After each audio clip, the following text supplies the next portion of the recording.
Greetings to everybody. Welcome to another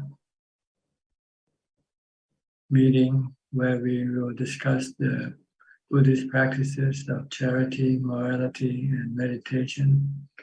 Everyone is welcome to join.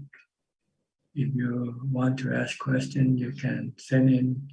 If you don't want to come into the room, you can post your message on Facebook or YouTube. And our team will then read the question and answer to you. If you want to come into the room, you're welcome. But you might have to wait your turn. You go as first come, first served basis. And the first person tonight is the same, which is Felicia Chen. Felicia. Good evening, Ajahn. I don't have question for tonight. I can enter body completely gone condition every time when I meditate. I follow Ajahn guidance. I remain mindful. Just know only, no thinking, no react. So far, my progress is good. Thank you very much for your teaching. You have any dukkha? That's what you have to look out for. You have any dukkha? I'm happy. Happy all the time? Yeah, happy. You're not worried about your body getting old, getting sick or die? No. You're ready to face it? Yeah. Okay, Take good. it easy. Like Ajahn said, accept it. What will be, will be. Okay, good. Stay like that. Stay happy all the time. Okay. Okay, thank you. Good. Nanapat from Thailand. Namaskar ค่ะท่านอาจารย์ I don't have any question ค่ะ just listening in ค่ะ thank you ค่ะ Okay, Machi Mamio from Thailand also. Good evening ท่านอาจารย์ I have no question tonight. Okay, Anura and Ramya from New Zealand. Quite late for you, huh? What time? Midnight now? 2 o'clock. 2 o'clock. 6 Yes. hours. 6 hours different. Yes, sure. Boy, amazing. So I have no question at the moment. So Okay. yeah, And Ramya? Ajahn, when we practice meditation, how do we use anicca, dukkha, anatta as a sanya? What's the proper way to use anicca, dukkha, anatta? When you meditation for calm or for vipassana? Calm, samatha. From samatha, you usually use the breath or mantra. You don't use the anicca, dukkha, anatta. You do that when you want to develop wisdom. You want to change your perception of things from being permanent to be impermanent, from being happiness to being sadness or suffering, from being yourself or belonging to you as not yourself, not belonging to you. Because that's the truth. The truth is everything is anicca, dukkha, anatta. But your defilement, your delusion keeps thinking the opposite. So you want to have to reprogram your mind, reprogram your perception of things by continually teaching your mind the truth. When you're not in samadhi, when you're samadhi, you don't want to do any thinking. You want to rest your mind. Yeah. So you have to know these two are separate ways of practices. You cannot mix them together. You have to know what you want. If you want calm, you want to rest the mind, and you don't think, you don't do any contemplation. If you want wisdom, then you have to do contemplation. So day to day. Yeah, whenever you're not meditating for calm, like now you can reflect on anicca. Like this meeting is temporary. It will terminate in about a couple of hours, or maybe sooner. Who knows? Something can go wrong. Everything is not reliable, not stable. Mm. Things can happen anytime, anywhere. Mm. So be ready to face the change. Mhm. Sometimes the change comes gradually, sometimes the change comes suddenly. Mhm. But you know they come, they change, everything is changing all the time. Mhm. Mm. Like your body is changing all the time, every second. Yeah. It becomes older and older. Mhm. Yeah. So this is something you have to constantly remind yourself of. Everything that you are involved with or in possession of, you have to know that they are all temporarily possession. Yeah. Sooner or later, you will lose them. You will lose them. Mhm. Mm. Yeah. So Understand. don't cling to anything. Mm. When you don't cling, then you don't have dukkha. Dukkha comes from clinging, from desiring for them to remain with you. Mm. You can't stop the Yeah. process. Yeah. It's anatta. It's a natural process. Mhm. Yeah. Okay. Thank you, Ajahn. Thank you, Ajahn. Thank you. That includes everything, external and internal. External things outside of your mind, Mhm. as Yeah. and internal things inside your mind, such as feelings and Yeah. emotions. They all Yeah. come and go. Yeah. They rise and cease. But we don't have to use it when we do anapanasati. Right, you want to stop everything, Mm.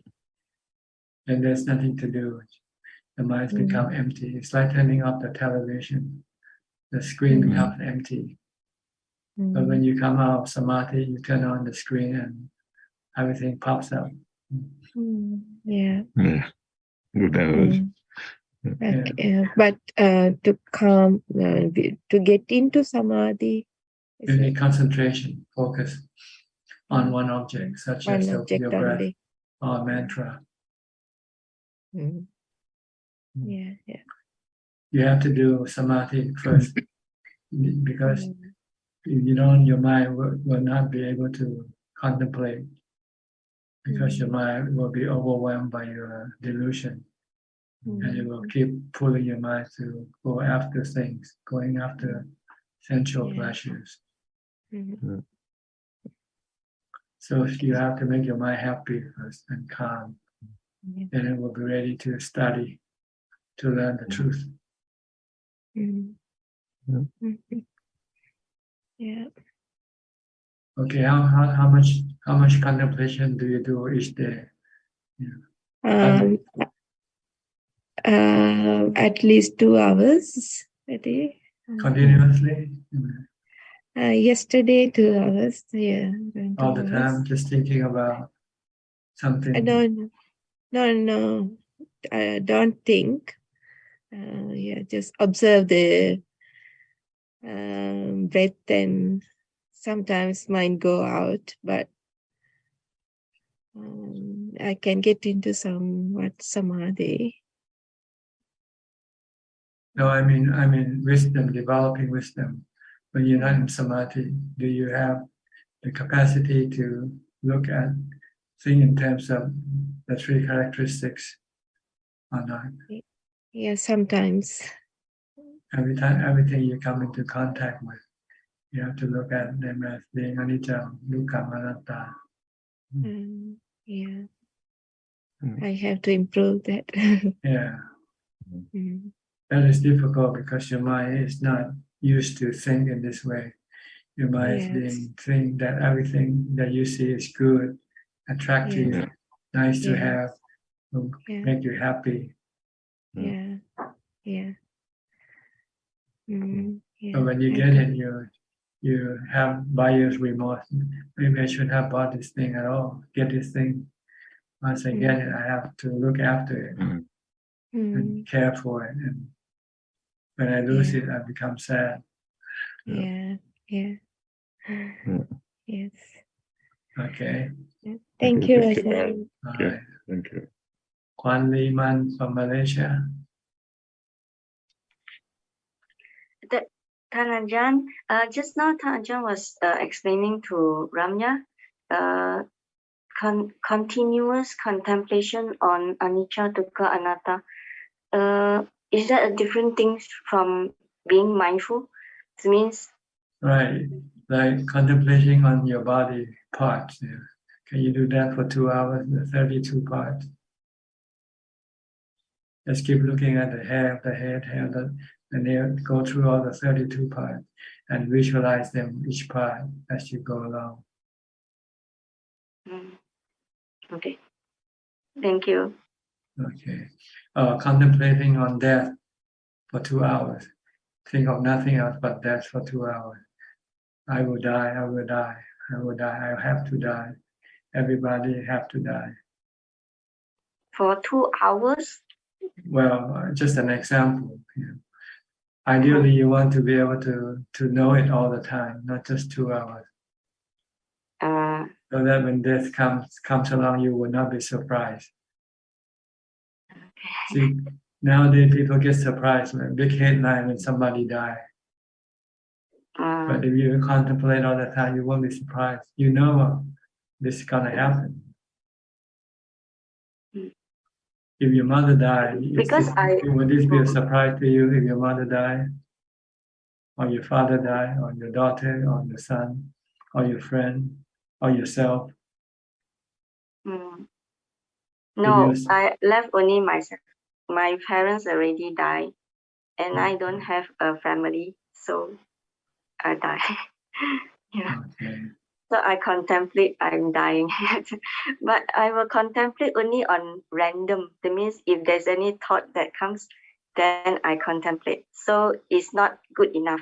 So I have to you have to direct, you should be the one to direct it to constantly contemplate on that. So you won't cling to anything or anybody. Okay. Thank you. Okay. Alfredo from Brazil.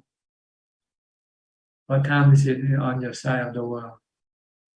I burnt it. 10 o'clock Morning. a.m. Morning. Yes. Good. What time you get up? Normally 7 o'clock. 7 o'clock. Okay. Yes. What time you go to bed? Midnight. Midnight. Okay. 12 p.m. 7 hours of sleep.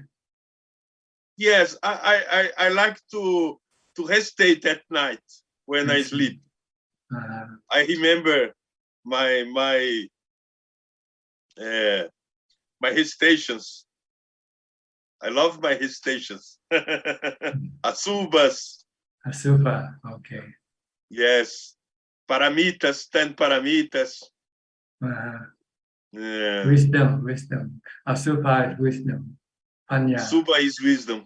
More hesitation is vipassana, Banta. It's not samadhi. It's more to vipassana. Apana samadhi, anapanasati, patimokkha,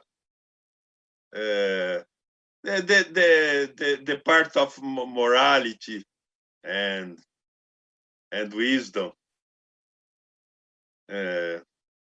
I think last week we say about apana samadhi looks like sati, nothing samadhi with wisdom. I have a good contemplation, Bante, because you have nibida, né? You are so far the word. I like of a monk. I like of separate things. Atamayata, not viraga, né, Bante? Viraga. Yes, viraga. It's I think is good. It's good. A big sati, né, Bante? Sati 24 hours. That's right. You need sati 24 hours. Yes, it's not a. Only when you're awake. If you only you only need 77, you don't need 30. Yes, yes.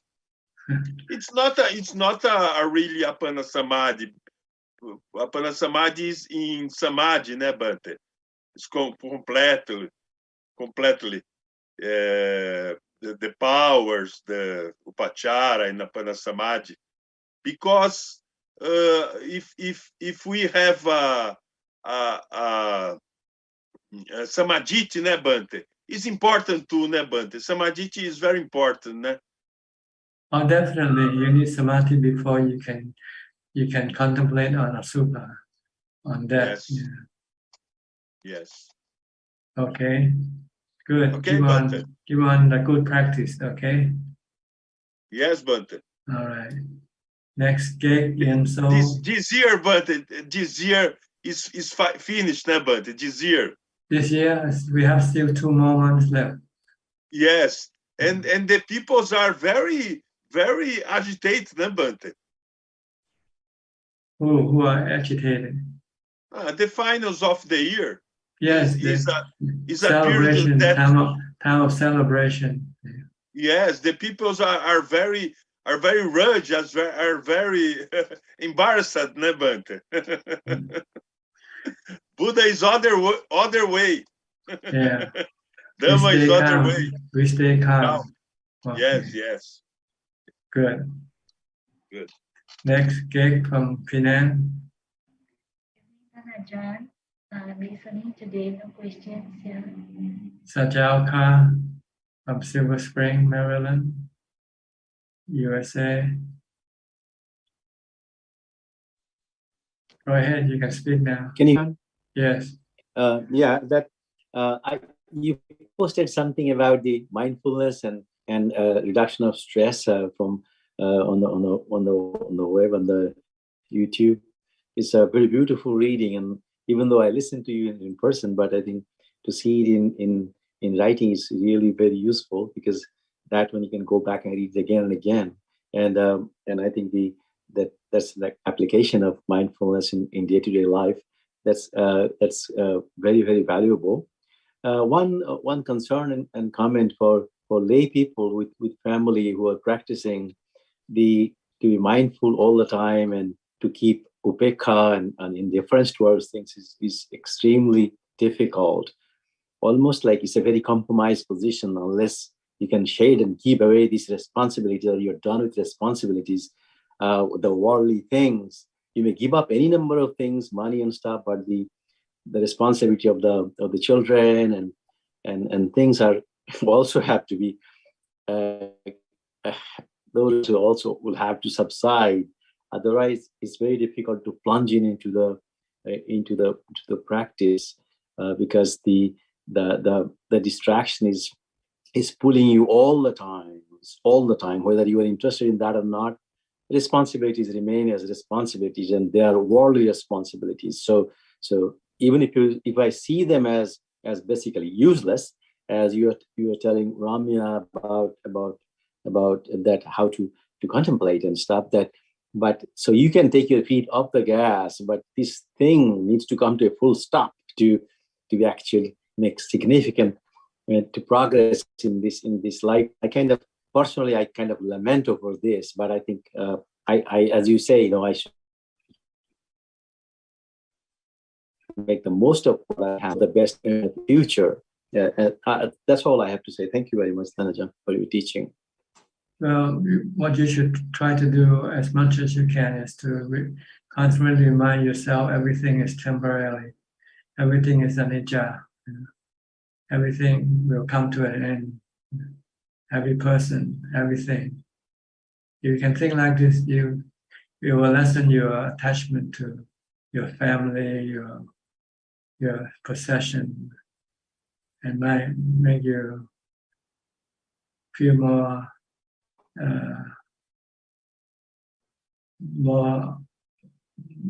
for the Dhamma, more for the practice.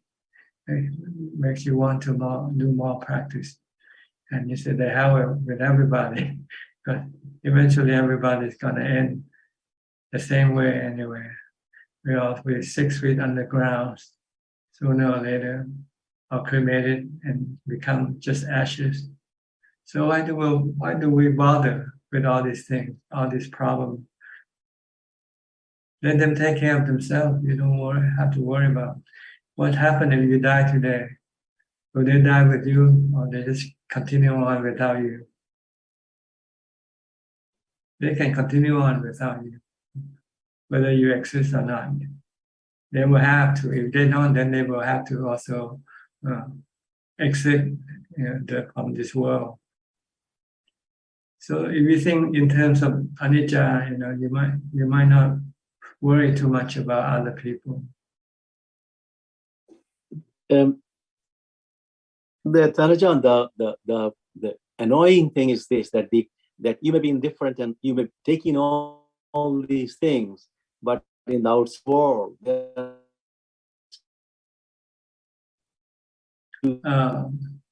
your signal is not good. Difference. That means you are seeing this is coming. I have to leave you now. Thinking that you are attached. If you are not attached, if that shows, then they will be unhappy. You are heartless. You are cruel. That kind of thing. So you are in a funny place. It's kind of funny. So that means you feign to be caring, but all these things kind of on a new ground. Whether you care or not, things will happen the way that you explain, right? But you have to keep on kind of pretending in a behavioral world, and that is a little bit strange, because you will forget and they will think that, oh, you're indifferent, you're not like other parents, so that kind of thing. It's a kind of like a game. So what? You are realistic. You're not delusional. So you must be different from the other people. Okay? Don't worry about what other people think, because you cannot force them to think the same way you think. Okay? Yes. Yeah. Thank you, Tanaja. All right. Thank you. Kok Sing from Singapore. Good day, Prajan. I have no questions at the moment. Thank you, Prajan. Philip from Malaysia. Do you have a blackout in your home? No. I'm actually outside, up in the hill in the wilderness. So the signal it could not may not be quite strong. You're out in the open, no electricity. Yes, no electricity, no water. Everything's from the stream. What you do, camping? Yeah. I mean, I decided to bring the family and let them, get with nature, and then I also want to escape from city life. But it's actually good. I mean, I actually been doing this for a long time, since I was young. But after a while, I didn't do it. But I'm actually used to actually staying out in the open. Yeah. Good. Yeah. So, but I just remember that the jungle is it's not so quiet after all. When I meditated this morning, it's not so quiet after all. Yeah. So and then in the night also, when you meditate, you can hear a lot of animals, making a lot of noise. Yeah. Yeah, but the animal noise usually not disturbing, like yes, it's not disturbing. It's not disturbing. I mean, a lot of people think that going into the forest is quiet, but actually it's not as quiet as a lot of people think. I mean, sometimes it can be very loud. Sometimes with the insects. Sometimes yes. But they're not disturbing though. You're not you're not affected by the noise. Yeah, I mean, I've always felt easy out in the nature. I'm not so much of a city person. So, but there are times when it's quiet also. It's so noisy all the time. Yes. Especially maybe about 4 o'clock onwards. 4 o'clock in the morning. About 3-4 o'clock in the morning. Yeah, onwards. Becomes quite quiet. Okay. Do you have any question tonight? No, I don't. I don't have any questions tonight because it's raining quite heavy here. So I have to speak out a bit loud. But right now I don't have any questions. Okay. I'll go to Belinda then. Belinda from Singapore. Good evening, Tanajan. I have no question. I'd just like to let you know that I have recovered from COVID. I've been tested negative. But I'm tired. That they still need time to recover. Yeah, takes time. Just take it easy. Mm. Just be thankful that you have recovered. Yes. Tanajan, I have a question about guilt. Guilt? Like, due to various conditioning from the past, I have guilt. Even though I'm tired, there's some form of subconscious guilt that is at the back of the mind, and every time I wanted to let the body rest, the body just become alert. So normally I would meditate and scan the body, and I would become very alert. I feel rested, but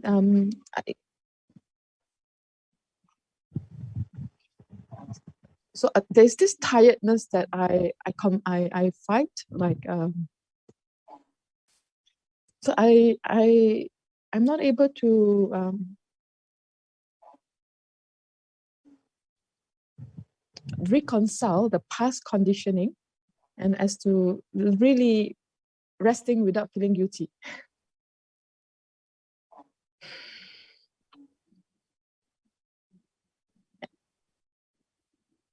So maybe not enough metta, but I think Ajahn, there comes some form of suppressed anger that not being not coming up to the light yet. So I maybe, as far as my consciousness can tell me, it could be lack of metta. That I probably have to practice more metta. Maybe Ajahn can advise me on that. I don't know what metta has to do with guilt. I don't see the relationship. I feel guilty when I'm tired, and when I allow myself to take rest. Why do you feel guilty? When you're tired, you need rest, so you rest. What is there to be guilty about?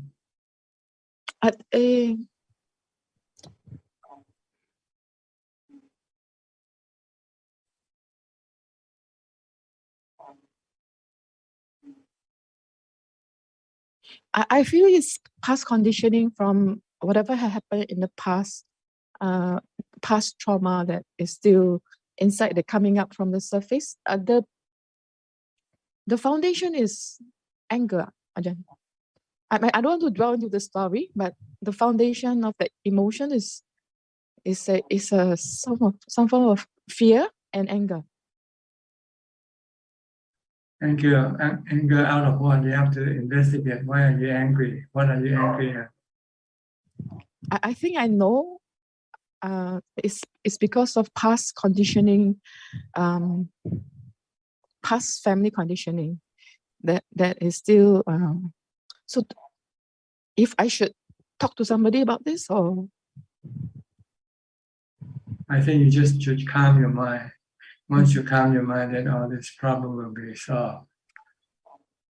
Your problem is your mind not calm. Yeah. So your mind keeps thinking. Then when the mind, when I try to calm the mind, there's the more I try to calm it, the more it refuses to cooperate. So this past few days, because you don't have mindfulness. Because you don't have mindfulness. Okay. So you have to keep on developing mindfulness all the time. Stay focused on something. Oh yeah, Ajahn, I also having inherited a female body, we have cycle of the month, and that is also physiological, biologically tired in that sense. In the physiological, and during those period, the consciousness level is there's really a lot more effort to raise consciousness or raise awareness or raise mindfulness, that Ajahn say. So it boils down to training the mind again. That's right. You just have to keep training your mind with mindfulness. And then if you have strong mindfulness, your mind will not be bothered by what the conditions of the body. So if it's sleepy, I would just rest. But if I can't sleep or whatever is bothering, I should just contemplate, put the attention back to the body, or I should go back to the breath, or I should chant metta or something. What should I? Or should I just be, accept as is? I don't know. You have so many questions. I don't know which answer I should give you. Okay. The point is just to calm your mind. Okay. Stop thinking. That's all. If you can stop your thought, then all your problem will be taken care of. So based on my past experience, to stop the mind Stop thinking from about your past experience. Stop thinking about your past experience. Because I This cannot. is the one that's bothering you. You keep blaming the past experience, when in fact it's not the past experience. It is your lack of mindfulness. So just train yourself in mindfulness to calm your mind. I think my question to Ajahn is like it's also for me to answer, like how is best to get back to the mindfulness if I can't chant, if chanting there is something that the mind cannot hang on to. You can think, right? Can you think? Yeah. If you can think, you can chant. I use that. Yes. If you can think, you can chant, because chanting is also thinking. What's so difficult about chanting? When you can chant, when you can think, you can chant, because chanting is thinking. It's just a form of thinking. You just don't want to do it, that's all. So yes, the mind is very resistant, Ajahn. Okay, just recite one word, mantra. What's so hard about reciting the one word, the mantra? If I put right now I'm talking to Ajahn, there is mindfulness to the breath. Also my fingers, the palm, and coming back to the body. When you talk to me, you should just focus on your talking only. Don't pay attention to your breath. Yeah, right now, when I talk to Ajahn, I feel a lot of tension in this physical Don't form. ignore everything. Just concentrate on your talk and your listening. That's all. When you do talking, just pay attention to what you say and pay attention to what you hear, and disregard everything else. And stay focused on only on what you do, and other things that come in, don't be distracted by them. Don't pay attention to them. Be single-minded. Okay? I think you have to go and think about it. And the best way is not to think about it. I think you should just go stop thinking about everything. So Ajahn, I think for this moment, right now, I described to Ajahn, like the breath right now is very hard. So if I go back to Anapanasati with that, I should try, right? Maybe I cannot get answer for Ajahn. I should try it, right, Ajahn? I should let myself try, go back to maybe my breath now. I think the mantra Bhutto is the best solution. Just Bhutto, Bhutto, Bhutto, and forget about everything else. Breath is difficult to watch. Bhutto is a lot easier. If you can think about this and that, you can also think about Bhutto, Bhutto. It's thinking, that's all. But it's the right way of thinking to stop your other thoughts from coming out. Try it, okay? Or you can do anything you want, but the goal is to stop thinking, okay? If you can stop thinking, then your problem will be solved. All right? Thank you, Ajahn. Okay. Gary from Singapore. Good evening, Ajahn. Ajahn, since we are also on talking about developing samadhi, can I say that developing, for example, the apana samadhi is equal to strong upekkha? That's the goal of having. That's right. When your mind becomes calm, then you will have ubeka. You will have no reaction, no emotional reaction, no love, hate, fear, or delusion working. Your mind will be just merely knowing. Okay. Okay. All right. Thank you. Thank you, Tanajan. Christine, go ahead. From Penang.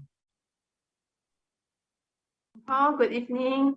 I have no question. Wish Long Paul be healthy, happy, and everything goes well. Nothing goes well, everything goes wrong. You should think like that. Okay, then we should accept whatever that happened. That's right. Don't expect everything to go right because you'll be disappointed. Expect everything to go wrong.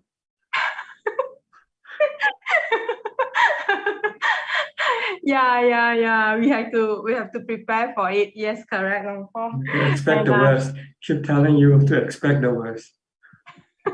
Hope for the best, but expect the worst. Yes. We have to be ready for the worst, correct, Long Paul. Okay. And we have to accept. Yeah, sometimes like my daily activities that it doesn't go well, then I'm thinking, just accept that I'm already good. Just accept. Yeah. Yeah. Good. Okay. Prepare for the worst. Then you, when the worst comes, then you can be happy. I know you're coming, so welcome to my world.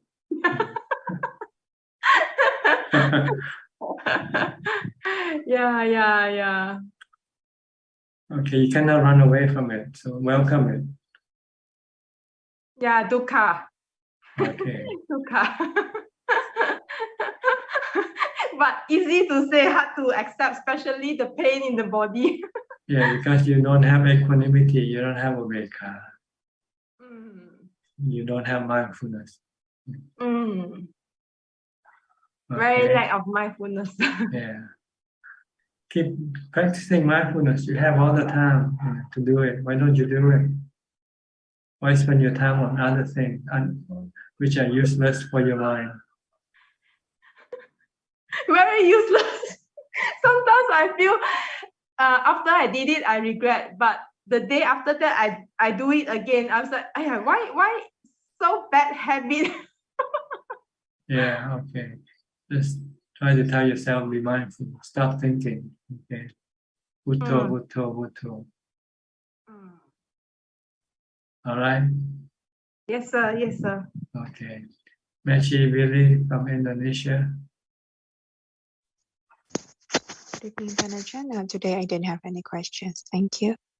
And B. Ravin from Bangkok, Thailand. Hi, good evening, Tanajan. I have a couple of questions. The first one is, I think it's maybe an obvious one, but I'm not so sure. What's the difference between a Mechi and a Bhikkhuni? Well, see, Bhikkhuni is a woman form of Bhikkhu. Bhikkhu are monks, right? Bhikkhuni are women who wants to be like Bhikkhu. See, originally there was no Bhikkhuni. There was only Bhikkhu because there were only one male who ordained, who wants to. So, but when the Buddha's teaching become more widespread and people know that you can become a noble disciple even if you are a woman. So they want to ordain. And the first person who wants to ordain as a Bhikkhuni was his stepmother. And she requested for ordination. And the Buddha, I think 3 times refused. He didn't want to ordain women. But then he was one of his cousin, which is Ananda. He intervened and asked, why don't you ordain her? She's your stepmother. She raised you, everything. Look after you. Well, then he eventually, okay, I'll say, I will ordain her, but she had to accept certain conditions. And he laid down, I think, I'm not sure how many conditions. Being a bhikkhuni, will always have to be respectful of the bhikkhu, regardless of the years enrolled. See, in the bhikkhu tradition, you have to be respectful and to someone who ordained before you. But with bhikkhuni, in regard to the bhikkhuni has to always respect a bhikkhu, regardless of the amount of time a person has become a bhikkhu. And bhikkhuni must not teach bhikkhu at all. But the other way around, bhikkhuni should seek teaching from the bhikkhu. So the Buddha wants to make sure that the bhikkhuni is under the bhikkhu's supervision. There are some other conditions also, but I cannot remember. So then when this condition were accepted, then bhikkhuni were ordained. But this tradition lasts for about 1,000 years. I think. Then after that, no woman wants to be ordained anymore. So the bhikkhuni tradition just disappeared, and you cannot revive it according to the Buddha instruction. One of the conditions for ordination of bhikkhuni is bhikkhuni has to be ordained under two sangha, the bhikkhu sangha and also the bhikkhuni sangha. But since there are no more bhikkhuni sangha, so bhikkhuni cannot be ordained according to the Theravada tradition. But for Mahayana, I don't know, but they still have bhikkhuni. And bhikkhuni keeps more precepts than the monks, than the bhikkhu. I think bhikkhuni keeps about 331 or 311 precepts. As for monks or bhikkhu, we only keep 227 precepts. So nowadays, for a woman who wants to practice and live like someone who ordained, then they become machi. They shave their head, but they're not allowed to put on the yellow robe, the saffron robe. So they have to put on a white robe instead. And they keep the 10 or the 8 precepts, depending on whether they are stay at home bhikkhun, stay at home mechi, or stay in the monastery mechi. If they stay in the monastery, they usually have to keep the 10 precepts and not carry any money with them. But if they stay at home, then they only keep the 8 precepts and they can still carry money, spend money to buy things, go shopping, go to the market to buy food and things like that. But if they stay in the monastery, they have to follow the bhikkhu tradition. Okay, is this clear enough to you? Yes, Ajahn. Because I often hear, mentioning about machi, but I never really hear about bhikkhuni, so that's why I raised the question. But now it's quite clear. So it's a tradition that is kind of extinct now. So we don't have it anymore. You can search in the internet for bhikkhuni and you get information, the history and everything about bhikkhuni. Okay, that's clear, Ajahn. The second question is just regarding consuming meat. I had a conversation with someone who was kind of saying that, we eat meat, we create demand, we cause animals to be killed indirectly. It's wrong, but obviously Buddhism says that it's not wrong to eat meat as long as you are not directly involved for the killing of the animal.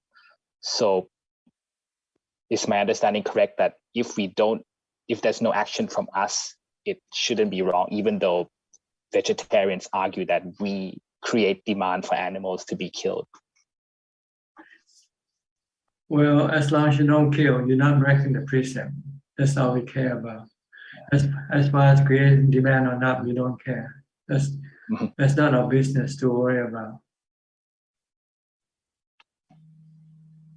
So if you build highways and build automobiles, you are creating people, you are sending people to die on the highway, right? Well, I never thought of it that way, but okay.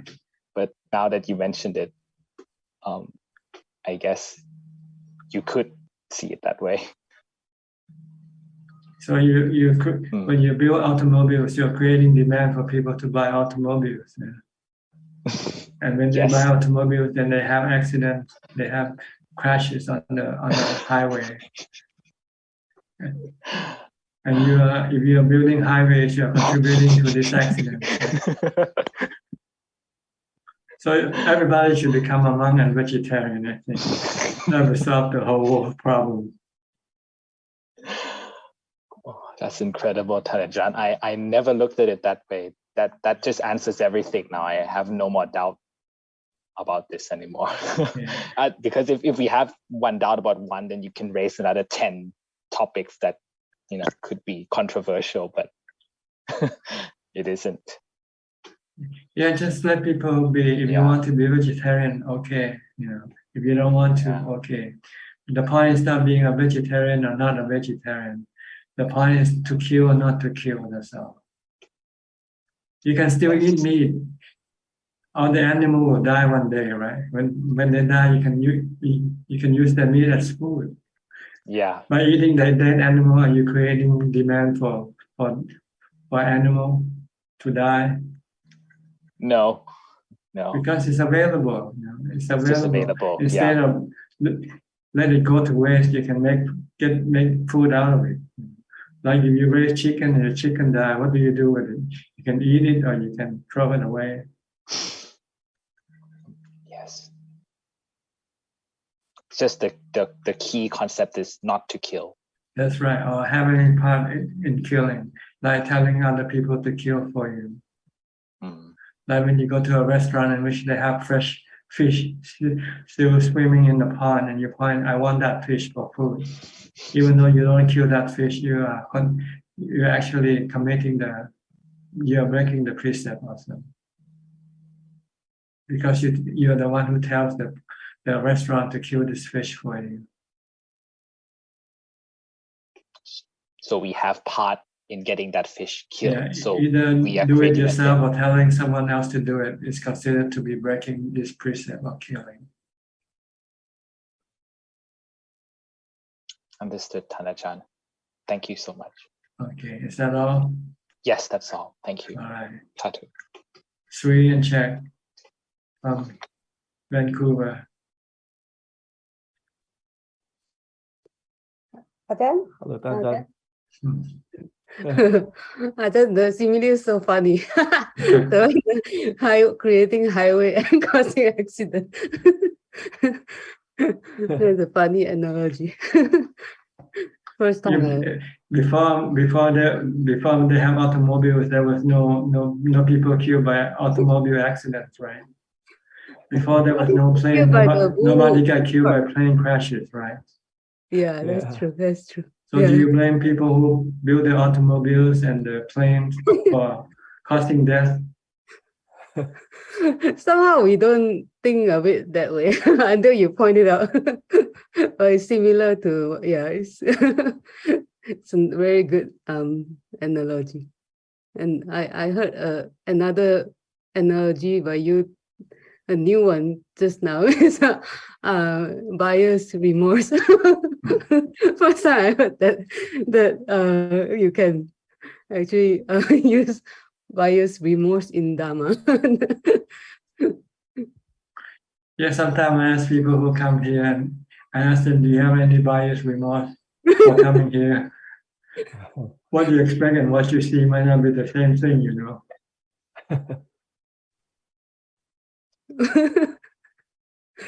You mean like buyer's remorse when they go to the monastery? Yeah, they come first time, they want to stay, and because they heard so much about it, so they come. So when they came, I asked them, do you have any buyer's remorse? Do you feel maybe I shouldn't have come? Maybe made the wrong decision or something,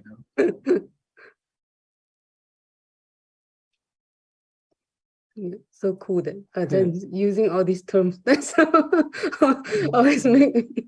Because when we don't get to a place, we paint a very rosy picture of it. But when we get there, we see other parts of the picture that we haven't imagined. Oh. It's really hard to not expect anything, Ajahn. I know you teach us that, but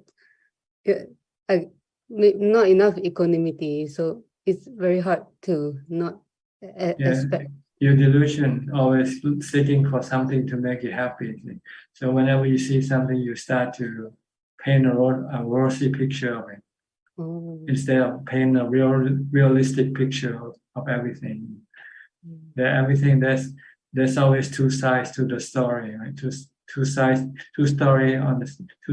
the same coin. So there's always two sides to everything. But we tend to look at only the positive, the good looking side.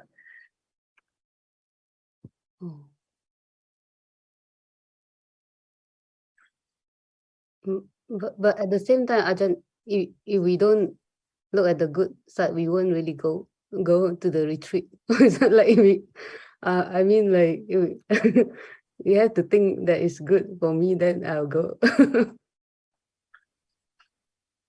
Well, when you go to a retreat, you look for a certain thing, like quietness and seclusion. Yeah. And if you get that, then okay. If you don't get it, then you say, okay, maybe this is not the place for you. I mean, if you really have to go and get something, then you have to make sure that you get what you want to get. But you still have to go and try it to make sure, right? You don't know for sure from what you read or hear. But at least you know what you want, and if you cannot get what you want, then you go someplace else. And so that doesn't mean that you don't do it. You don't go anywhere at all.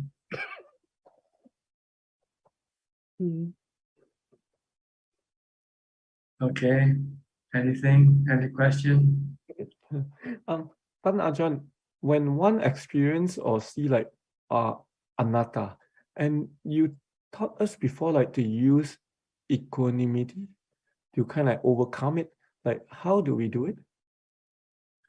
Like when you face the snowstorm, what do? You stay put, you hunker down, right? Yeah. Okay. What can you do? You don't want to go out and stop the storm. Stop. So it's the same thing. When you see something that you cannot do anything about, then you just remain still. Let it happen. But usually you don't, because you don't have equanimity. Yeah. You'll try everything possible if you can. To get what you want. Until you cannot, then you become frustrated and disappointed and sad. And maybe depressed eventually. But if you can accept that, okay, this is the way it is, you just accept it, then there's no need to fight, no need to do anything. And you won't get disappointed or depressed or sad. Just remain normal, as if nothing has happened.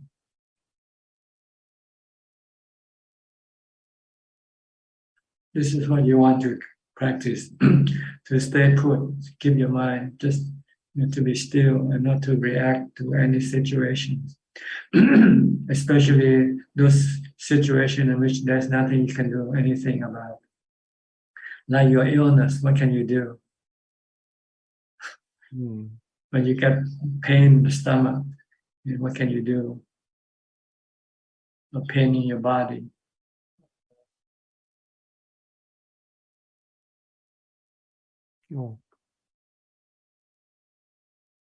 But if you want to use painkiller, there's also a side effect, right? After you use painkiller, you can become addicted to it. And you have to increase the amount. And eventually the painkiller will be the problem. The problem solver will be the problem itself. So if you use equanimity, equanimity will never be a problem. It will be the real problem solver.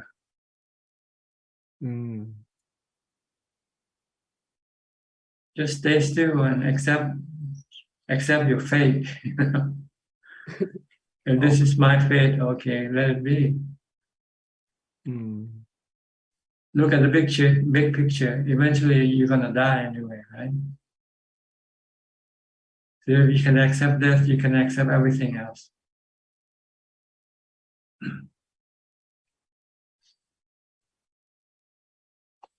Okay. Yeah. Good. Yeah. All right. Okay, Naomi, you're next. Long time no see. Where have you been? Still in Toronto? Yes. Hello, Ajahn. Yes, I'm still in Toronto. I'm keeping up my practice. I don't actually have any questions. I've been just trying to keep up my practice. So I've been here listening, just not joining usually. How is your sis? She's doing really well. I think that she's practicing a lot now because she's not working this year and she's going to come to Thailand soon. I think in January. She still stick to the plan, huh? Yeah, I think so. Yeah. Mm-hmm. Good. Haven't heard from her. Just wondering. That's all. Mm-hmm. Yeah. Good. So your practice is going okay? Yeah, it's okay. I'm trying to increase a little bit. It's okay. Yeah, it's slow, but it's I'm still practicing. Okay. Do you still have group meetings with your friends, your Dhamma friends? Like when I have a Skype meeting like that, do you still have any kind of Skype meeting before? Yeah, they're happening all the time, but actually I don't usually join. I see. I usually I find it a bit distracting, to be honest. So I just I try to just practice on my own mostly. Once in a while I might join. But, yeah. Okay. So no question. No questions. Thank you. Good to see you. Thank you. Good to see you. Next, Yao Ying, where are you from? Singapore? พระอาจารย์ Chiang Mai, yes Thailand. ยอหญิงเชียงใหม่ but right now I'm in นาจอมเทียน Oh, near Wat Yan, huh? yes because tomorrow I will meet you. I see. Okay. Yes, but I got a question about the thing that I bring it with myself to give it to you. It's all a fruit. It's kind of apples and pears and gooseberry and strawberry. And how can I give it to you? Like I need to peel the apples, or I can give it to you. You can give it any way you want. There's no specific way of, just give any way you want. We can handle every type of giving. No problem. Okay, I was worried because no need to worry, just give. Okay. Finally I come to meet you. Okay, good. Okay, เจ้าค่ะ See you and tomorrow. I bring my friends. Pardon? See you tomorrow. Pardon? See you tomorrow. Don't put it on. Please hang on. I bring a couple of my friends. She and he is from Korea, and this is her first time to be ใส่บาตร and she asked so many things about you, but I cannot explain well with her, but she can speak English, so maybe tomorrow she would talk something to you. But I said to her like you won't talk because you do the bintabat. Yes. Okay. They can go download and read my books at Suchart.com in English. At That's first, she be kind of Christian and she get into the church. But right now, we just met Prajan Anand at Wat Majan this evening, and we talked to Prajan Anand that tomorrow we'll go to you, and then Prajan Anand said, "Oh, it's good," and the Korean said, "Oh, it's good," so she will meet you. okay. Well, I'll see you tomorrow. Okay. เจ้าค่ะนมัสการเจ้าค่ะ Okay. Evie from Indonesia.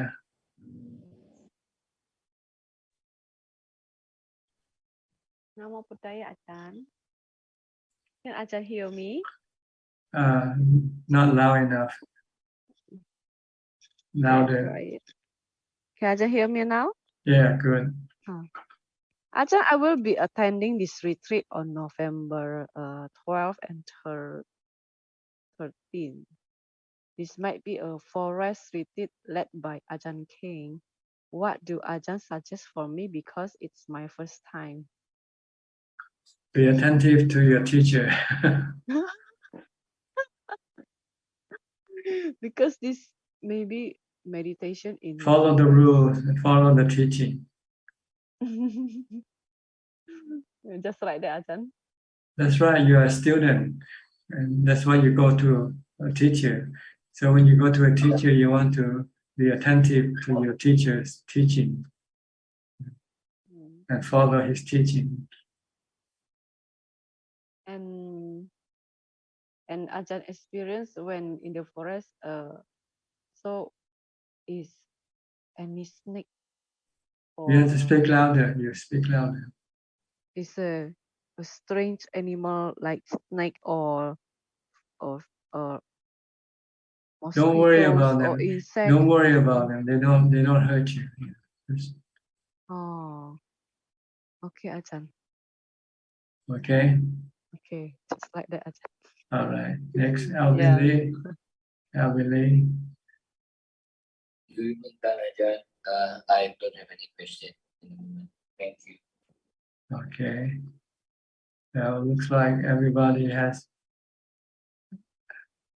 asked question.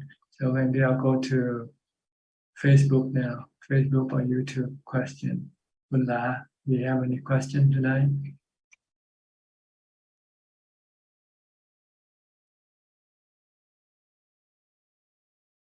Cannot hear you. Your microphone is not working somehow. It's on, but it makes no sound. What happened? Good boy. Yes. Switch to RODE. Can you hear me now? Okay, can hear you now. Okay. There are two questions from Facebook and these two questions from Liberty. The first one is, Pante, how to improve mindfulness during meditation, especially when we are sleepy? Get up and walk, and don't sit. Do walking meditation instead. And the second question is, can we use earplug during meditation? Is this considered cheating? No. If you have noisy surrounding, you can use earplug to prevent the noise from disturbing your concentration. Yes, you can use it. That's all, ท่านอาจารย์ Okay. Anybody would like to ask any more questions? You're welcome to raise your hand. And have Sulan. Sulan. She came in earlier and disappeared. Is she back up? Okay. Yeah. Okay, hello, Sulan. Ajahn. Yeah. Are you still on vacation? Oh, I came back to Singapore. Yeah. Back to work now, huh? Yeah, I'm back to work. Back to the same old dukkha. Yeah, like today is my first day in my new job. Yeah, so like last night I was a bit anxious and then I couldn't really sleep. Then like in a way, I was also kind of reflecting on like the past 2 years in my previous company. I just kind of reflecting on things. Yeah. So you guessed it right. I'm back to work today, but in a new company. Yeah. Okay, you have any question? Yeah, I think I have a question, which is, I would like to ask Ajahn, like, how should we deal with our desire for praise? Desire for what? Desire for praise. I think like when we hear praise, then we'll just feel happy. But then I also know that this is not good. Yeah, like seeking people's approval. It's very hard to understand what you say. Can you speak louder? And okay. I was saying that I would like to ask Ajahn, like what is your view on like our tendency to seek for approval, like people's approval and praise. To seek for what? To seek for what? People's others' approval, other people's approval or praise. I can't understand. Cannot. The word is not clear enough. Like other people's approval. Other people. Praise.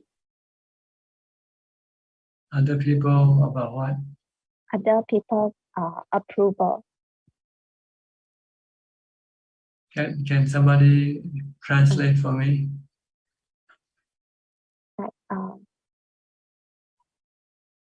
Like Ajahn, I'm able to translate for Sulan. Okay. Sulan is asking, she has desire. Sometimes we have desire to wanting approval and wanting praise and wanting compliment from other people. Is that right, Sulan? Yes, yeah. That's wrong. See, that's defilement. Because sometimes you get and sometimes you don't get. And when you don't get, then you become sad. So the goal is not to expect anything. Because you cannot force people to like you or dislike you. You have to let them be. If they don't like you, then there won't be approval. They don't give you any approval. If they like you, then they will give you approval. That's true. Like I don't know why like there will be this kind of desire also. So it also baffles me. Like it's normal for defilement. Defilement wants to be rich, wants to be famous, wants to be recognized, wants to be respected. So we have to reverse our mind, not to go the way of the defilement. Expect to be poor, stay poor if you can. Be nobody. You don't have to have any fame. And you don't need to have anybody to recognize you or give you any awards. And don't expect any praise. Expect criticism. Then you will be happy. Then you will not be unhappy when you have to face poor. When you become poor, you won't be unhappy because you expect it to happen. Okay, so you have to look at the other side of life. You cannot. Not everybody can be rich or be rich all the time. Sooner or later, you can be poor. So you have to make allowance for these things to happen when it happens. Okay. It's quite interesting that, and also quite funny that our defilement like to be praised and complimented. And this is what causing you the dukkha. So when you don't get what you expect. So just expect whatever you can get. Okay, just be thankful for what you get. That's all. But you cannot expect what you're gonna get. Just take what you get. That's all. Yeah. Good or bad, right or wrong. If that's what you get, that's what you get, right? Yeah, that's true. Okay. Okay. Yeah. I got another related question to this is that like I realized that when I like in a group or like talking to people, I will tend to like observe their facial expression. So like when other people show like displeasure or unhappiness, it actually like I will feel affected.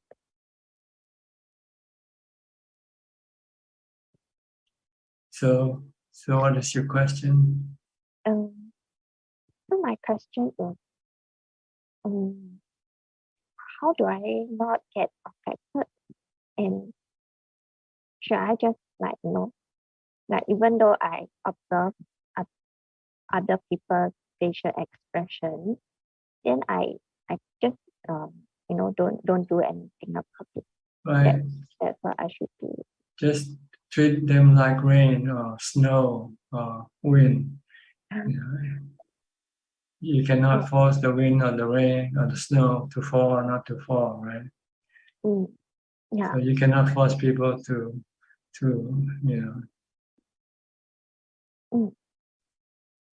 to express what you like. Sometimes they express what you don't like.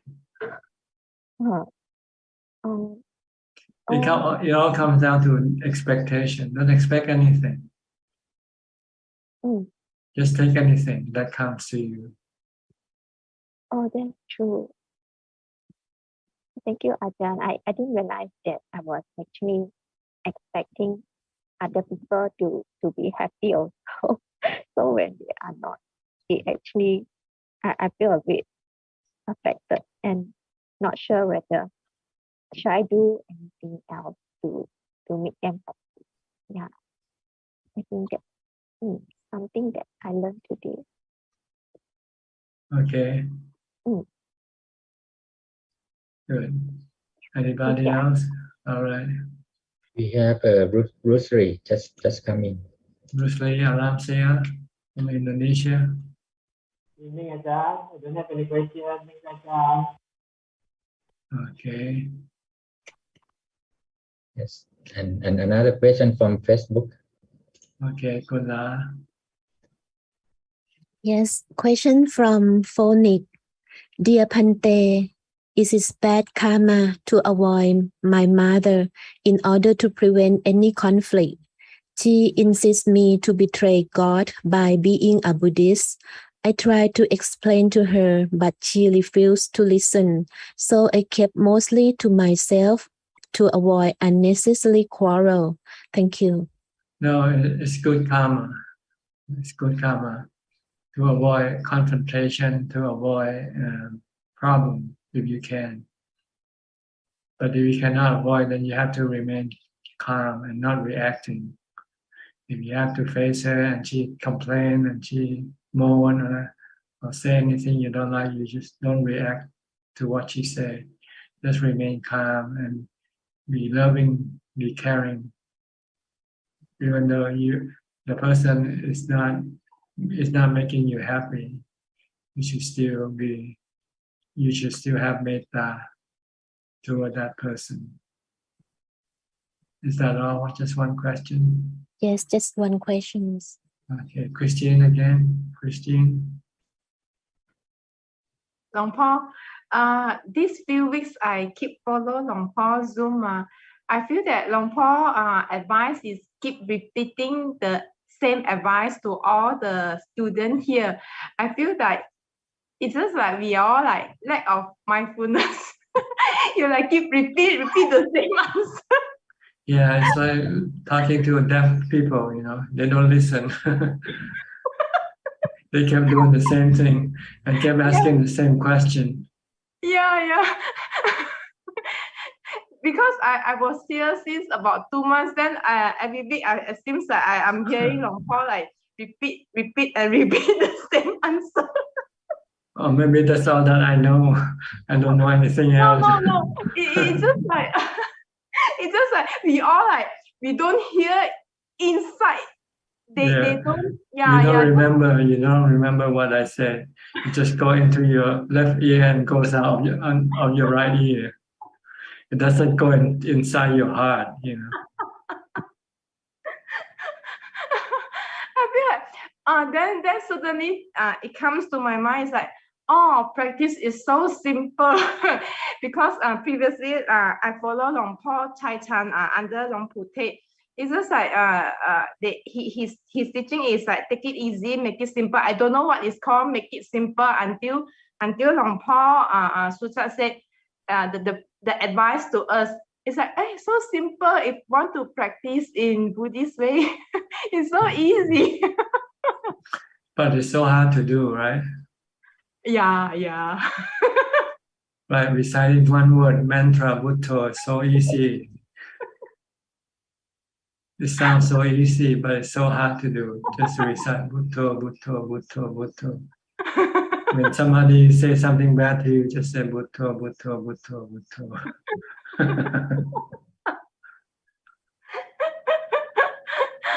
Yeah.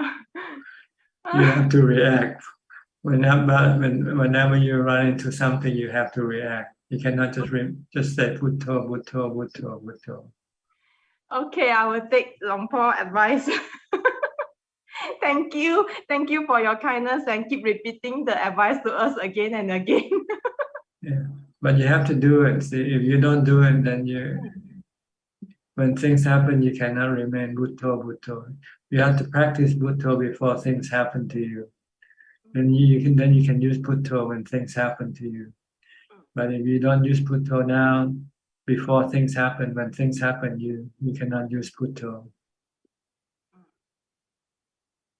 My awareness and mindfulness, it will come a bit late.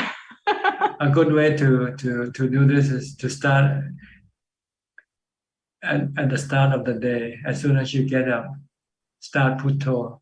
Start repeat Buddha and say, I'll keep repeating Buddha as long as I can. When I don't have to think or talk to anybody, I'll keep reciting Buddha. If I'm washing my face, Buddha. Brushing my teeth, Buddha.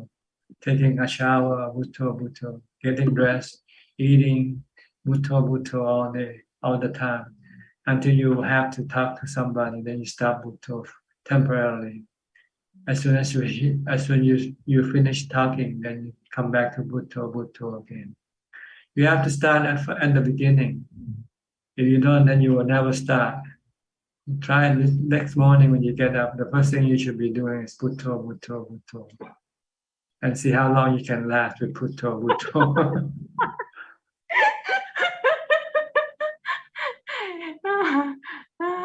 Okay, thank you. Okay. It's so simple, but you just have to do it, that's all. Yeah, true. Very simple, but But you don't want to Buddha, you want to think about this and that. Think about what happened yesterday, think about what's going to happen tomorrow. When you really don't have to think about it at all. Sometimes it seems like we become a habit. We love to create all the delusions. It's like to daydream. That's what it is. You just like dreaming. You like to daydream. True. Fantasize. I like to be that. I like to have this. I like to go here. I like to go there.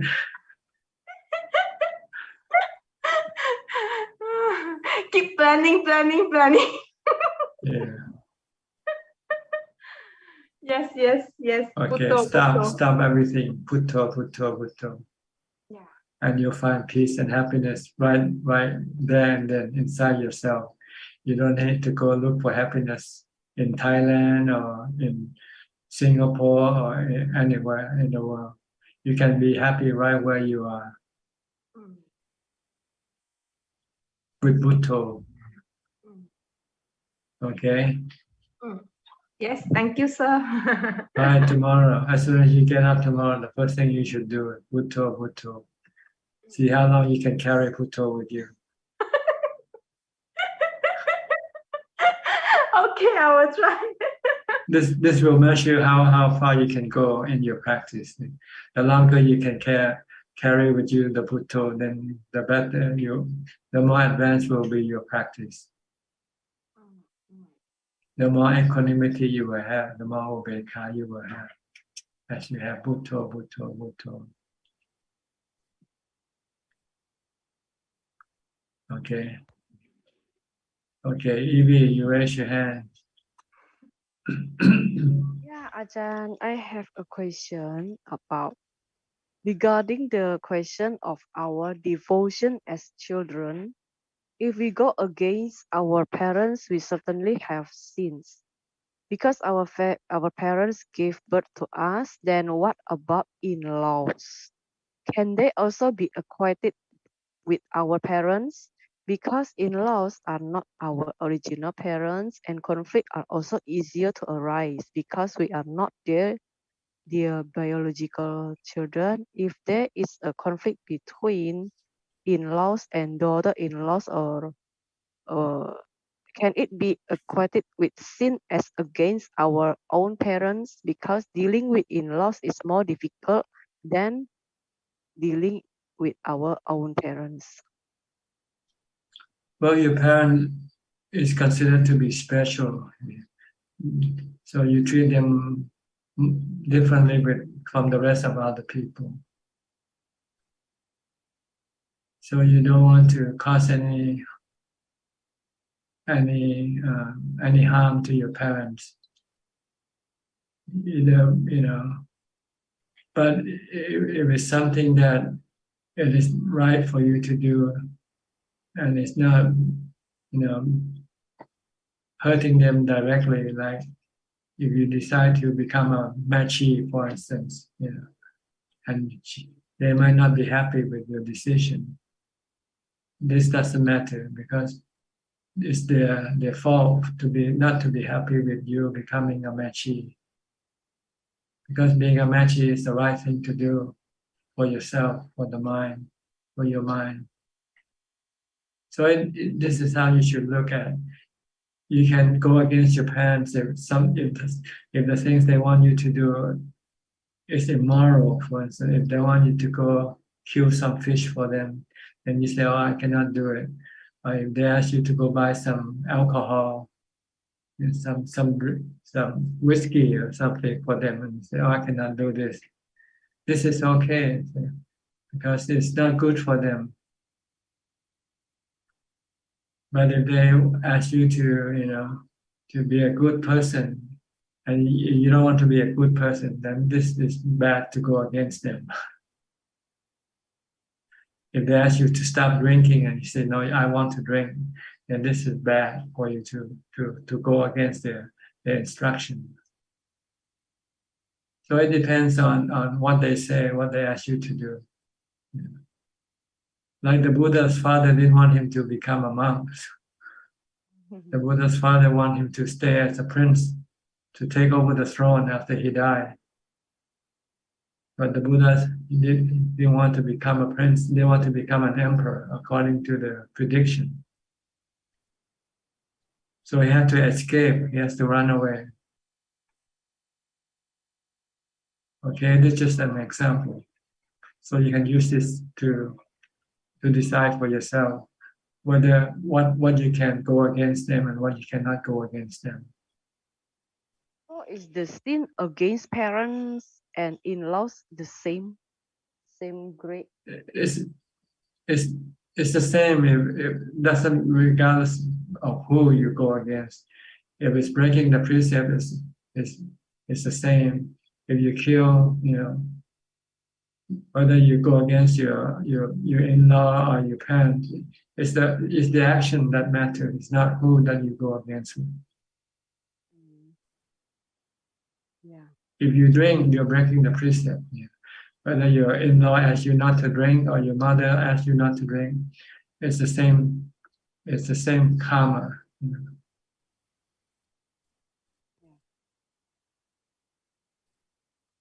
If we suggest for them for a good, like, don't do that lah, but they are unhappy to hear our I cannot hear advice. you. You have to speak louder. Like sometimes what I see, this is wrong, so I say to my in-laws, don't do that, this is not good. No, for you who is younger, you should not teach older people. But they do wrong, It's Ajahn. up to them. It's not your business to teach them. Unless they ask you for your advice, then you can advise them. But if they don't ask for your advice, then you should keep quiet. It's their business, not your business. You can only teach someone younger, like your daughter, your son. But you also have to make sure that they want to listen to you. If they don't want to listen to you, then you shouldn't continue, because it can become counterproductive. They can hate you and not follow you anyway if you talk too much. Yeah, that's true. Maybe you just tell them once, and if they refuse to listen, then you have to stop. Yeah, just be quiet. Yeah, teach yourself better. The Buddha said you should teach yourself rather than teach other people. Yeah, because it's really tired. Teach other people, teaching ourselves is really tired. Yeah, don't worry about other people unless it's your responsibility, like your children. Then you need to teach them. But if they don't want to listen or follow what you're teaching, then you're just wasting your time. So you should stop, because if you do more, they can hate you for keep repeating, telling them what to do. And when the hate feeling arises, I can be the sin people. All right, Ajahn? You'll be bad in their eyes. They'll look at you and then say you're a bad mother. Yeah, sometimes teach my children is also not easy, not guarantee easy. Sometimes they don't want to hear. Yeah. Okay. Yeah, Ajahn. All right. Next, Sajal Ka.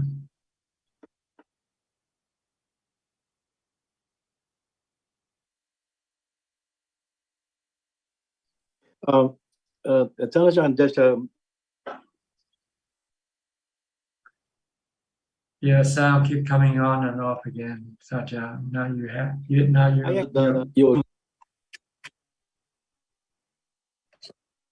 your signal is not steady. It comes on and off. Cannot. Okay, so my the question is actually that you gave some answers at the very end part of Sui's question that and it was very nice words of wisdom and Dhamma discussion. Actually, I missed that. I just wanted to hear that again. If you have time, could you just kind of recap what was Sui's question and what was your answer to that? Whose question? Sulan? Sui. Yeah, no. Sui and check. Sui and check. Sui. I don't remember what I have to ask Sui. Sui, what did you ask? Yeah. What was your very last part of the question? Can you remember? Yeah, Tanajan. Anatta, right? About anatta. Yeah. Oh, wow, yeah. Ajahn, wow. When one facing anatta, like, you taught us before to use equanimity to kind of overcome it. See, anatta means something impossible, something beyond your control, your ability to do anything about. If you face that situation, then you just have to recite Bhutto, Bhutto, and stay put, not react, not do anything. Like when you are in the midst of a snowstorm, what do? You stay inside the house. Okay. Same way with the mind. Keep the mind inside. Don't let it come out through your speech or your body action. Okay, yeah, this is the bit I missed. Thank you, Sui, for repeating. Thank you. I think Ajahn say something about the painkillers too. Ajahn, the one I also like. He The said, problem solver becomes a problem. yeah, I like that one. Okay. the problem solver become the problem, and the Yeah. real problem solver is equanimity. That's right. If you have equanimity, you can deal with all types of pain. Yeah. Then Ajahn, the reason. Because you separate the mind from the pain, the mind just becomes a knower. You were going to say something. Yeah. Oh no. Like the reason I asked is because when I was young, like I saw like this incident when there was a son like who was drunk and always hit his mom. Like even used the chair to hit his mom and all those things, right? But then when I was young, I see like this thing that out of my control. But then it's hard to see, hard to watch. Hard to watch, hard to see. Close your eyes. yeah. But when I was young, I don't know about this Dhamma, right? Can't help. Yeah, I can't help. I can't do anything. Yeah. Yeah, but when you see, oh, the mom was crying and it was hard. But then, yeah, not until when I found the Dhamma. Yeah, it's because we want to solve every problem, everything we see, right? Yeah. So go back to become equanimous. Like there are things that we cannot solve. First decide whether you can do something about it or not. If there's something you can do, then do it. If something you cannot do, then you have to just stop. Or if what you do can be counterproductive, then you should not do it either. If you interfere, sometimes you become involved in some altercation with the person, and it's not worth it. Yeah. Just let things be. Pretend that you're not there. You're here now, and look at what happened outside your house right now. There might be somebody shooting at somebody, and as long as you don't see it, then you don't react, right? Yeah. But as soon as you see it, you start to react right away. Yeah, you want to react, but there's nothing we can do. Yeah. Yeah, that's why we need the wisdom. It sounds selfish sometimes, but we are all selfish, right? Anyway. But it's selfish in the right way, you know. We just let everything be, that's all. It's not our business. Yeah. I really like the weather now, Ajahn. After this, I really like the weather. Like you're talking about going out in the snowstorm and asking it to stop. I really like that one. Keep asking the snowstorm to stop. Yeah. When you see people fighting, what can you do? You know, you let them fight until they get tired. They'll stop eventually. And you don't get hurt. If you go try to stop them, you might get hurt yourself. And you might end up fighting with them. Yeah. Okay. But it's hard to do because you're not trained to remain still under situation like this. You want to react, do something.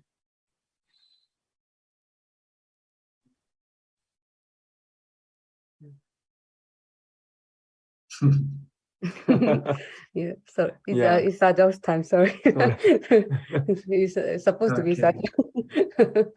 Any more questions, Sajau? No question. Thank you, Tazo. Okay, Kunal, you have more questions from Facebook? Yes, there are 3 more questions from Facebook, Prajaan. The first question from Mandala. How can we encourage a small child to go to the temple? When they are too small, they may make problems for others.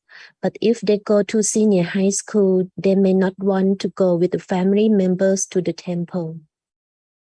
Well, you take them when you can take them. So that's just not either or. You know, there'll be an age in which they can go to the temple. So you take them when you can take them to the temple. If you cannot take them, then you cannot take them. That's all. Next questions from Bliss.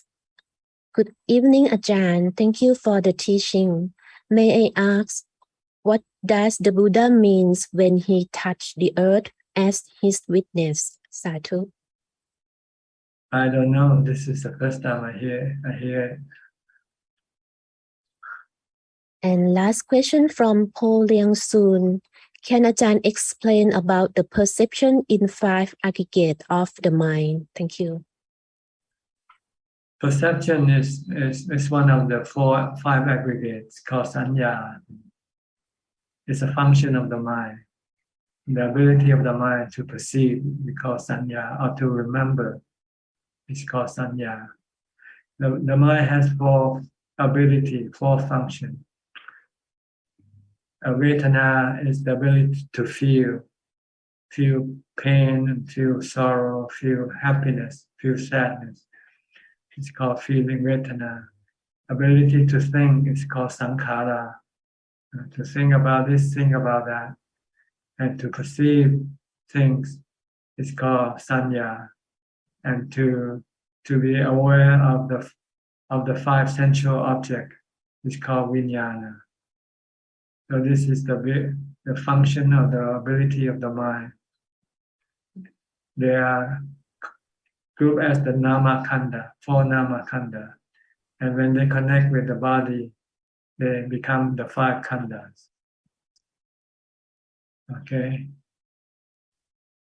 That's all, Ajahn. Okay, we still have plenty of time. I don't want to stop now, but if there's nobody else, Yes, again. Sulan, you can talk now. Oh, hello, Ajahn.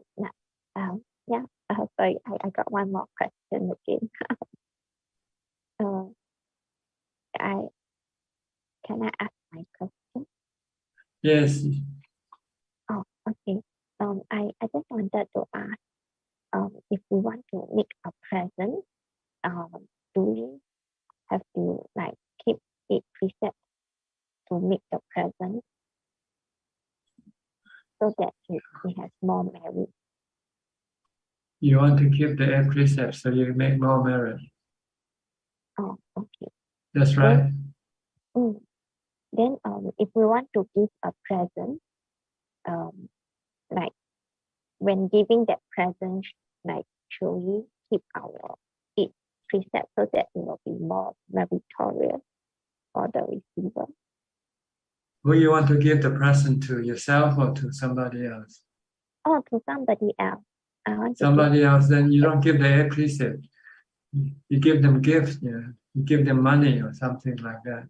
You don't give them present because you're keeping the 8 precepts. Oh, as in, give them the present and keep the 8 precepts, like both. Both. Like both. You keep the 8 precepts for yourself. You do it for yourself. You're giving yourself a present by keeping the 8 precepts. But you don't give the other people present because you keep the precept. You don't get anything from you keeping the precept. Oh, okay. Got it. Yeah, because I see, sometimes the TV show, they will say, they want to prepare some gifts and then they will keep precepts or they perform some rituals. So that's more of a. Yeah, and that's because they don't know what keeping the precept is for. See? Keeping the precept is to protect yourself from doing bad things. It's not a present to anybody. If you this is something you do on your own. Okay.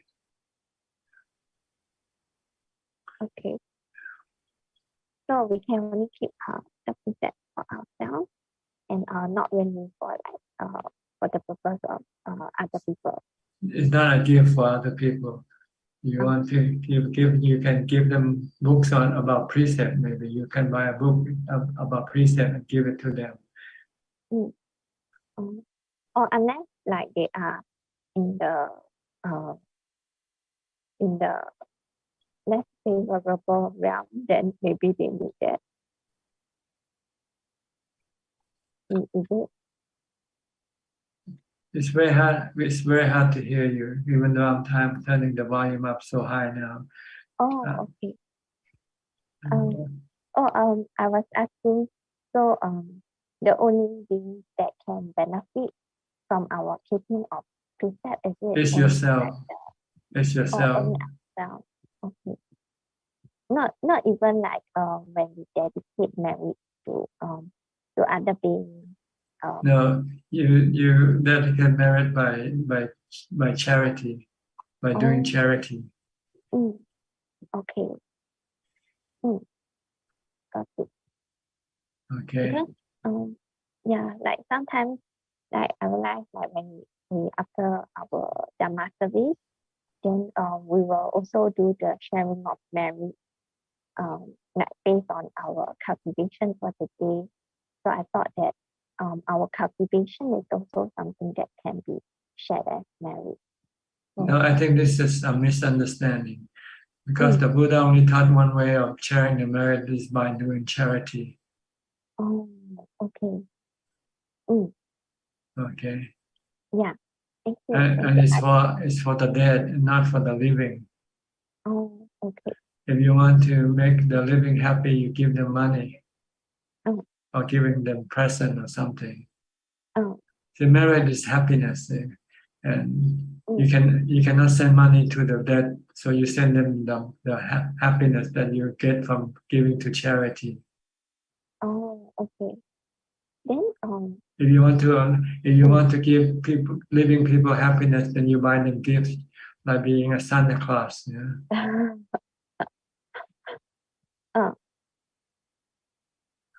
Okay, the sharing of merit means the sharing of happiness. And with the people who die, you cannot send them gift or money. So you have to exchange gift. You buy gift to someone, do charity, and then you will feel happy from this charity. Then you can share this happiness to the people who die. Okay. Okay. Yeah, this is clear. Thank you, Ajahn. All right. Anybody else?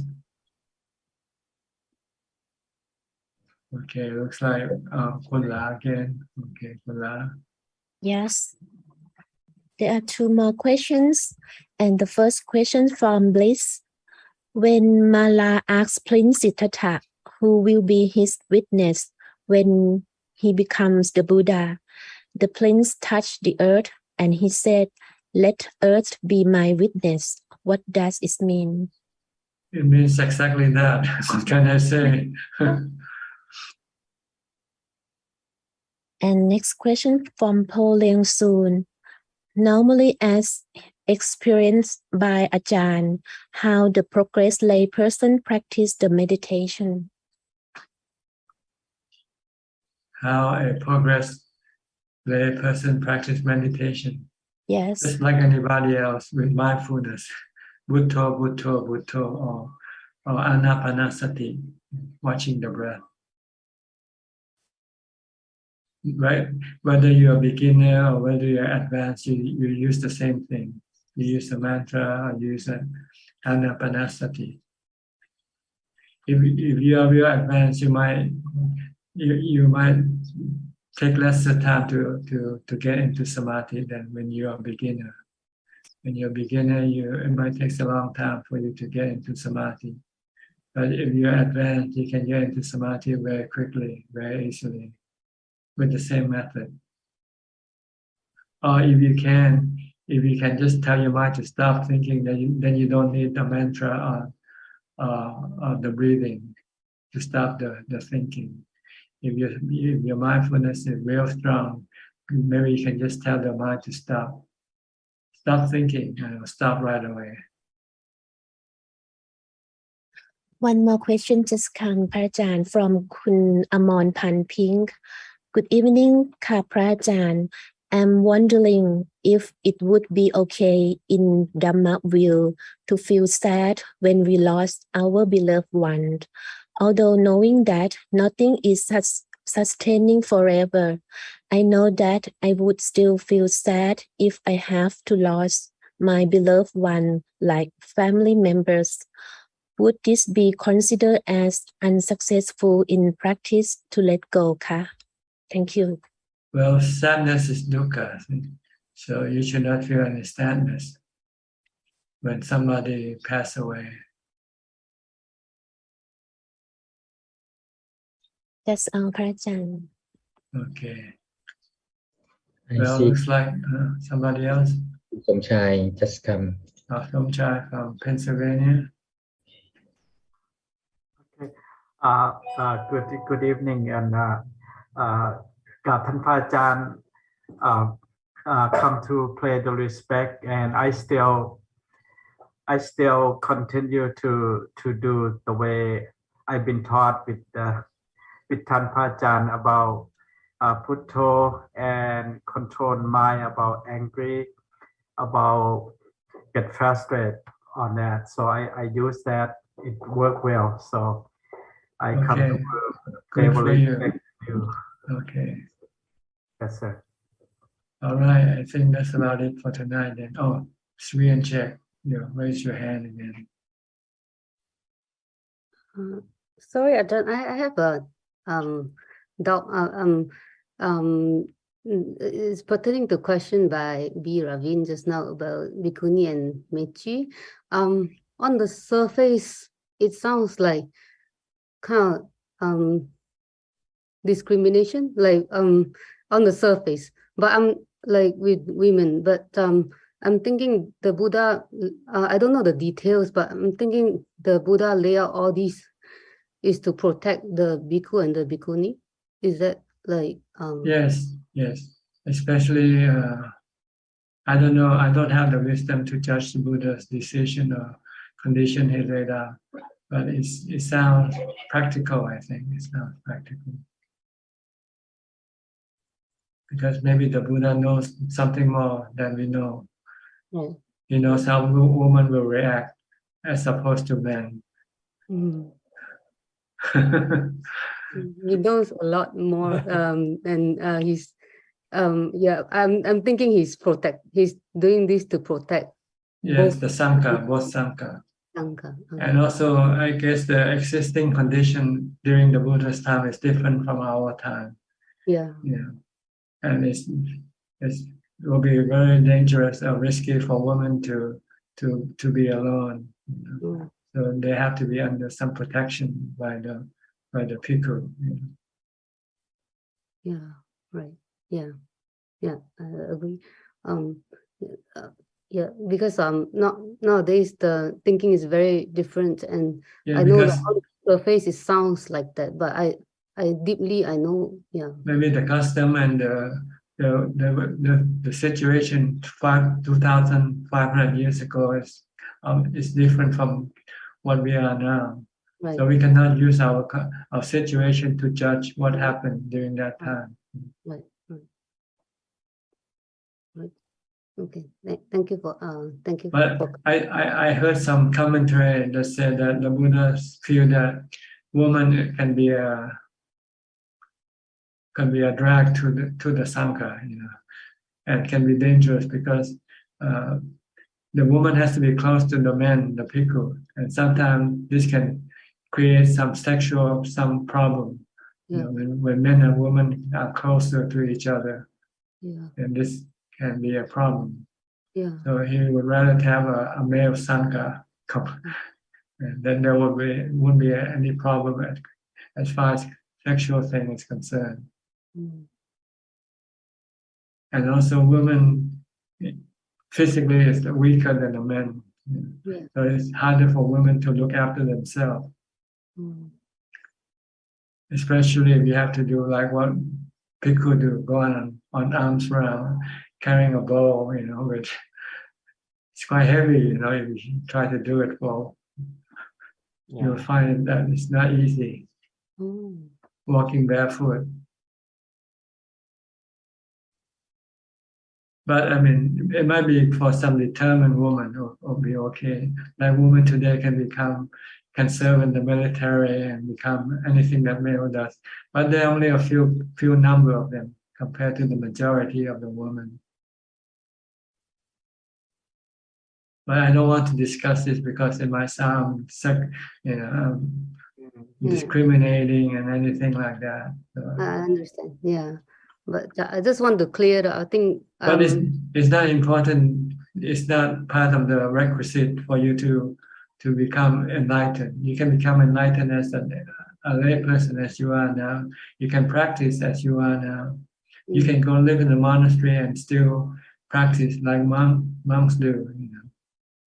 We have lay women who stays in the monastery and practice. And we have Mechi Gal. Mechi Gal just Mechi, and she can still practice and become enlightened. And she can start her own nunnery, her own monastery.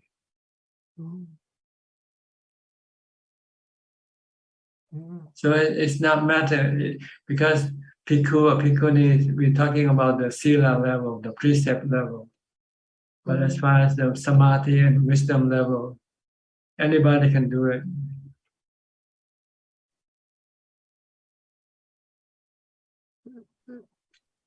It just that there was never any tradition for women during the Buddha's time to ordain. So it was the first time that somebody asked for ordination. Because some women asked for ordination.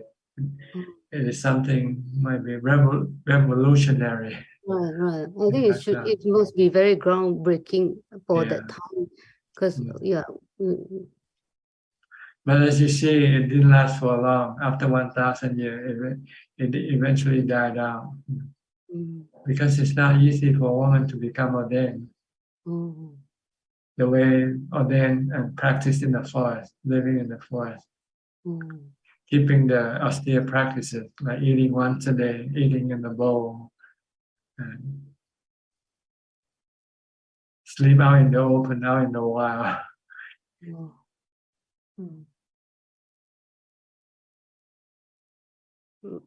But Meiji doesn't go for alms round, Ajahn, right?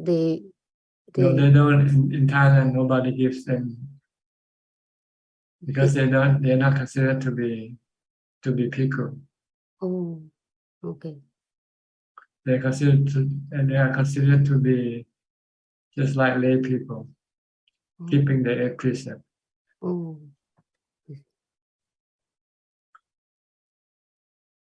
But there are some monastery which will have bhikkhuni, mechi living, and allow mechi to go out on Bintabat, on alms round also.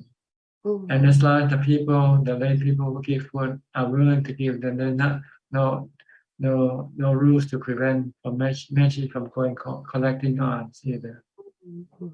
But it's just not a tradition normally practiced by the Thai people.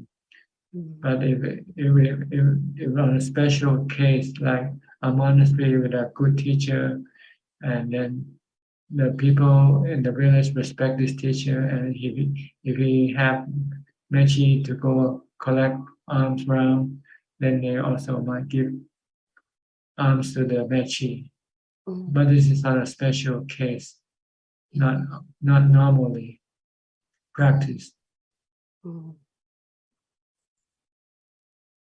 I saw your Pindabata video, Ajahn, like the other day. It was raining and you still you go without the rain or shine, you just go. Yeah, and no umbrella. Like the other people are carrying umbrella. I saw all the monks. Because the rain is very light, and carrying an umbrella can be even more cumbersome than not carrying it. It's better to get wet and not get wet and carry an umbrella. Because you have another thing to carry beside your bowl, and you have to open your bowl, so it's very, very difficult when you have to have the umbrella. But sometimes you have to do it to prevent you from getting wet. But if it's a very light rain or drizzles, and you just, you don't really get wet, you can say that, I would rather not carry the umbrella.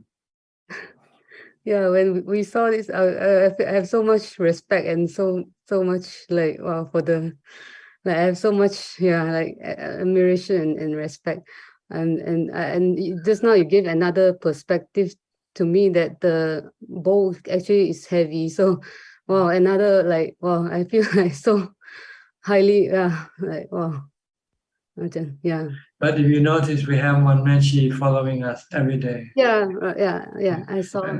I'm not sure where she lives, whether she lives at home or not, but she comes every morning to follow us. And then people will give her food. But she has a car to carry the food that she gets. She has a bowl also, but I'm not sure whether she carries the bowl or put the bowl on the cart. Yeah. So that's a exceptional case, like That's exceptional case, and so but it's okay. I respect her for doing that, because she wants to follow the Bhikkhu tradition of going on arms round, which is better than Mechi who cooks for herself, because then she has to go to the market to buy food and cook, and then she can decide what kind of food she wants to eat. But if she goes on Bintabat, and then she cannot decide what kind of food she's gonna eat. She just have to eat what she is given.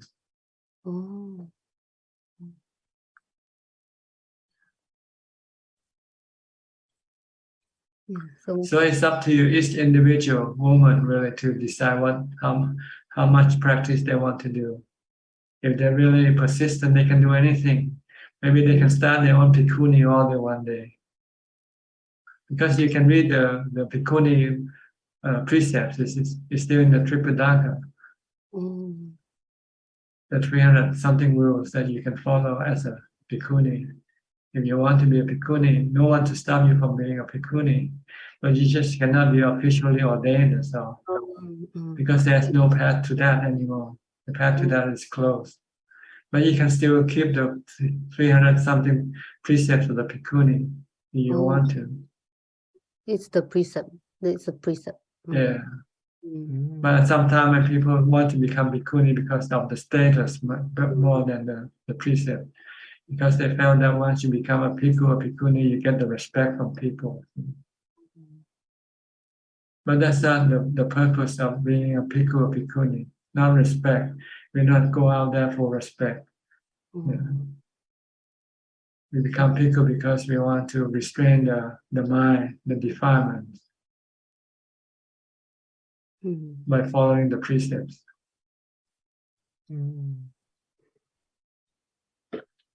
All right, I think we are almost running out of time. Thank you, Tanja. Okay, thank you for your participation.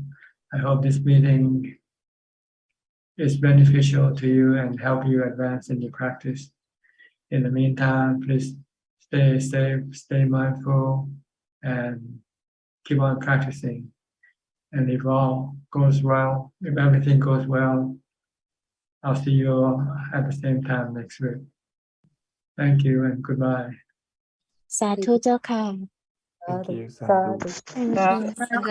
Thank you. Thank you. Good night, everyone. Good night. Bye. Thank you. Good night, both of you too, the doctor and also the admin too. So thank you and good night. Good night